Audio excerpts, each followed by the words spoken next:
Für dich als Tennistrainer, Verein oder Schule ist es wichtig, auch eine gewisse Auswahl an Tennisschlägern dabei zu haben. Jetzt stellen wir uns vor, ihr habt einen Schüler, der das erste Mal Tennis spielt, egal ob Kind oder Erwachsene. Und dann müsst ihr als Trainer natürlich wissen, welchen Schläger gebe ich dem Schüler denn überhaupt in die Hand. In dem kommenden Video, im zweiten Teil meiner Serie, zeige ich euch, was es in dem ganzen Schläger-Urwald-Dschungel zu beachten gibt, welche Unterschiede diese Schläger haben und worauf ihr dann bei der Aushändigung des Schlägers achten solltet.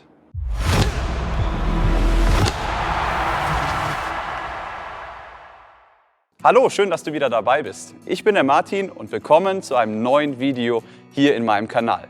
Wenn dir das Video gefällt, würde ich mich sehr über einen Like von dir freuen. Drück auf die Glocke und dann verpasst du kein Video mehr von mir. Alle Sachen, die ich euch hier vorstelle, könnt ihr natürlich käuflich erwerben. Schaut einfach mal in die Videobeschreibung hier unten unter dem Video. Dort verlinke ich euch einige Produkte, die ihr hier finden könnt. Ansonsten sage ich auch gleich immer noch mal was zu Bezugsquellen und natürlich den Preis. Kommen wir zum Punkt 2, nämlich den Tennisschlägern. Ja, ihr solltet natürlich für eure Schüler auch immer mal einen Koffer, ein kleines Paket an Schlägern haben. Wenn ihr eine Schule seid, dann bräuchtet ihr eine Basisausstattung an unterschiedlichen Schlägergrößen. Bei den Kindern ist es vor allen Dingen die Länge, die entscheidend ist, nicht unbedingt das Gewicht. Leicht sind die irgendwo alle, aber die Länge ist ganz entscheidend. Wenn ich jetzt ein Kind habe, was vielleicht jetzt so klein ist und hat aber jetzt einen Erwachsenenschläger in der Hand, und mit dem das Kind quasi den Boden schon berührt, dann wird das Kind damit nicht gut die Bälle schlagen können. Beziehungsweise der Schläger ist dann viel zu lang. Das heißt, ich muss wirklich schauen, welcher Schläger passt. Und da gibt es bei den Kinderschlägern unterschiedliche Zollgrößen. Wir sehen jetzt hier zum Beispiel, dass dieser Schläger jetzt hier der obere länger ist als der andere. Wenn ihr mal bei tennispoint.de im Store guckt, dann seht ihr immer bei den Kinderschlägern eine Angabe 19, 21, 23, 25.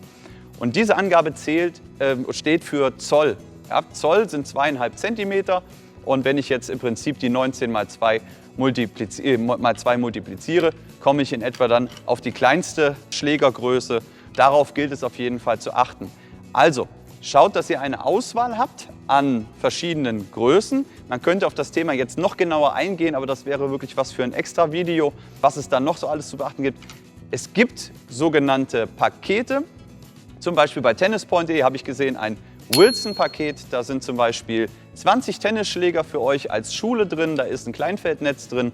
Da sind 3 Softbälle drin, 3 Stage 3 Bälle. Und das ist so quasi ein Starter-Set, was man für die Schule durchaus nehmen könnte. Kostenpunkt da, glaube ich, ca. 600 €. Für 20 Tennisschläger, wie gesagt, das Kleinfeldnetz, 3 Bälle und ich glaube sogar noch ein paar Markierungshütchen.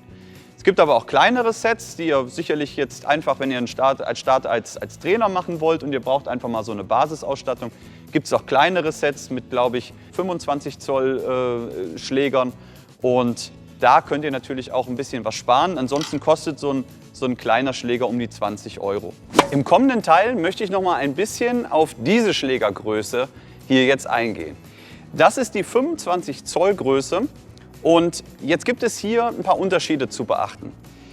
Die 25 Zoll Größe, das ist jetzt hier ein 23er, aber diesen gibt es auch in 25 Zoll, also genauso lang wie das Modell in Rot. Und wenn ihr jetzt aber mal schaut, hier gibt es doch ein paar Unterschiede. Der weiße Schläger hat jetzt hier einen deutlich dünneren Rahmen. Die Länge ist dann aber später bei den Schlägern genau gleich. Was gibt es also hier zu beachten, beziehungsweise was sind die Unterschiede? Das rote 25er Modell hat jetzt hier einen deutlich stabileren Rahmen. Das macht sich später natürlich auch im Preis bemerkbar. Das Modell in weiß ist irgendwo um den Bereich 30 € und für diesen Schläger gibt man dann schon 70 bis 75 € aus. Was ist also der Unterschied? Wieso sollte ich einem Kind, was im Prinzip die gleiche Körpergröße hat und im Prinzip auch mit dem weißen Schläger spielen könnte, warum sollte ich jemandem diesen roten in die Hand geben? Dieses Modell hier ist später der Übergang zum entsprechenden Erwachsenenschläger für das Kind, was natürlich dann wächst. Und jetzt stellen wir uns vor, das Kind hat eine ganz gute Spielfähigkeit, kann schon im Großfeld spielen, hat aber noch nicht die Körpergröße. Und ihr benutzt dann entsprechend auch im Training schon entweder die harten Bälle oder noch die druckreduzierten. Dann kommt so ein Schläger auf jeden Fall in Frage. Diese Schläger eignen sich nicht, um mit den harten Tennisbällen, mit den erwachsenen Tennisbällen zu spielen. Dadurch, dass sie so einen schmalen, einen relativ instabilen Rahmen haben, eignet sich dieses Modell eigentlich nur für Stage 3, Stage 2. Hier sieht es schon wieder anders aus. Durch den stabilen Rahmen hat der Spieler oder beziehungsweise der Schüler dann später nicht so starke Rückkopplung in den Arm und das Ganze fühlt sich dann für ihn deutlich stabiler an. Was immer mehr dann eine Rolle spielt, jetzt auch nochmal hier zu dem 25er Modell, ist dann auch das Gewicht. Das heißt, ihr müsst natürlich auch sehen, dass der Spieler, dem ihr dieses Modell in die Hand drückt, auch mit dem Gewicht klarkommt.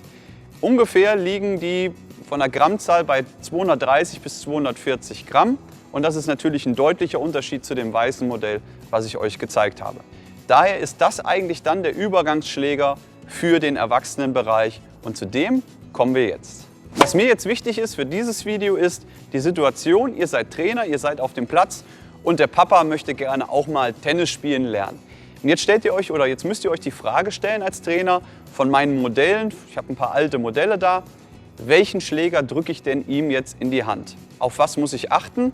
Und vorweg, der Tennisschläger, die Auswahl des Tennisschlägers ist ein extrem beratungsintensives Produkt. Mit welchem Tennisschläger jemand klarkommt, ist ganz individuell. Das heißt, es geht eigentlich nichts darum, einfach mal mehrere Modelle in die Hand zu nehmen. Bei den Kindern ist es relativ klar, da gibt es noch nicht so viele Unterschiede. Aber gerade im Erwachsenenbereich muss man einfach auch mal ein paar Modelle gespielt haben und dann werdet ihr schnell sehen, mit was euer Schüler dann klarkommt oder nicht. Umso wichtiger ist es, ein paar Modelle zur Auswahl zu haben. Welcher Tennisschläger im Erwachsenenbereich jetzt für euren Schüler in Frage kommt, das richtet sich in erster Linie neben den natürlich körperlichen Voraussetzungen auch der Spielstärke und der Spielfähigkeit. Ein wichtiges Indiz, auf das ihr achten solltet, ist auf jeden Fall die Schlagfläche.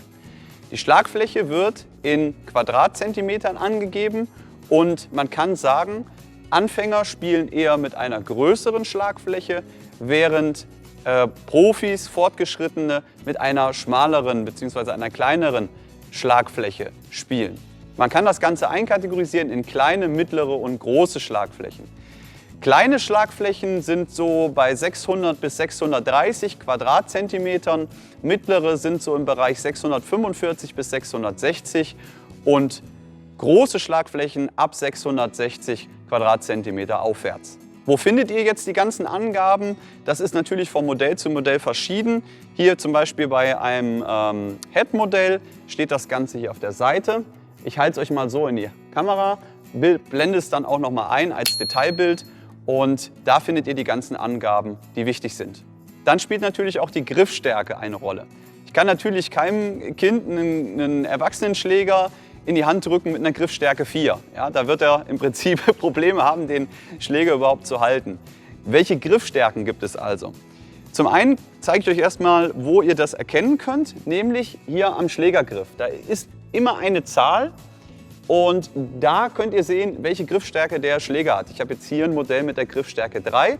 Ich blende euch das auch nochmal als Detailbild ein. Und welche Griffstärken gibt es jetzt? Also es gibt von 0 bis 5 und los geht es bei Griffstärke 0. Das sind meistens die Kinderschläger. Hier zum Beispiel, der 25 Zoll hat Griffstärke 0. Dann geht es weiter mit Griffstärke 1. Da kann man sagen, das ist für Jugendliche und Erwachsene mit kleinen Händen. Und dann geht es weiter mit Griffstärke 2. Da würde ich sagen, das sind dann schon Erwachsene mit mittelgroßen Händen. Genauso gefolgt mit der Griffstärke 3, die ist schon etwas größer. Also ich beispielsweise habe lange mit Griffstärke 2 gespielt. Mittlerweile nehme ich einen Dreiergriff. Hier auch geht nichts darum, einfach auszuprobieren und einfach mal zu schauen, was einem da so liegt. Die Griffstärken 4 und 5 sind schon für wirklich große Hände. Griffstärke 5 habe ich persönlich noch nie in der Hand gehalten.